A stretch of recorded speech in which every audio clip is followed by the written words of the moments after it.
Hello, on se retrouve pour un nouveau point lecture et aujourd'hui je vais vous parler d'une bande dessinée qui s'appelle La cuisine des ogres, 3 fois morte, publiée aux éditions Rue de Sèvres, et on va avoir pour le scénario Fabien Wellman et Jean-Baptiste Andrea pour le dessin. Déjà je vous laisse admirer cette couverture qui est juste magnifique. Et donc dans cette histoire on va se retrouver vraiment dans la cuisine des ogres. Et c'est vraiment ce que j'ai adoré car on s'attend à lire une histoire d'ogre et là c'est totalement le cas. Donc on va se retrouver avec un petit groupe d'enfants orphelins qui galèrent, qui sont un petit peu à la rue. Et il va y avoir surtout Blanchette, cette jeune fille-là qui est assez maladroite et qui a du mal à trouver sa place.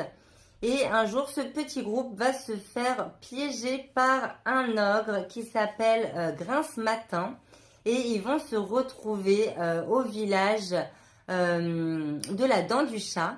Et ce village, en fait, c'est là où se trouve la cuisine des ogres.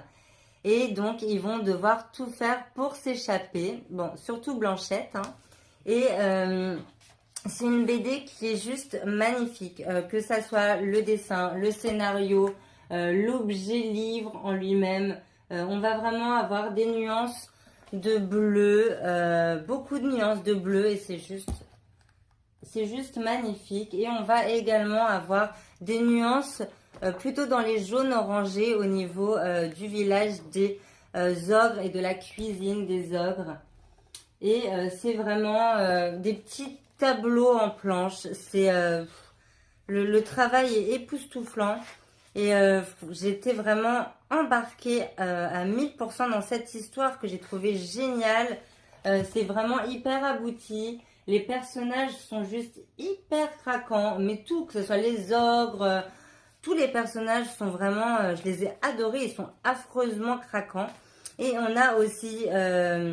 des personnages trop mignons qui vont accompagner du coup Blanchette. On va avoir, je vous la montre là, mais cette petite chèvre qui s'appelle Brèche-Dent qui est mais tellement craquante. Et on va également avoir cette chèvre qui s'appelle Vieille Mère que j'ai adorée. Franchement, je vous laisserai découvrir toute cette histoire, mais vraiment, c'est une pépite. Ouais, elle est là, Vieille Mère. Moi, j'ai beaucoup aimé aussi Vieille Mère. Je l'ai trouvée vraiment mignonne. Et ouais, Brèche-Dent, mais trop mignon. Ces personnages sont vraiment trop, trop beaux. Bref, on se retrouve bientôt pour un prochain point lecture. Mais franchement, cette bande dessinée, c'était une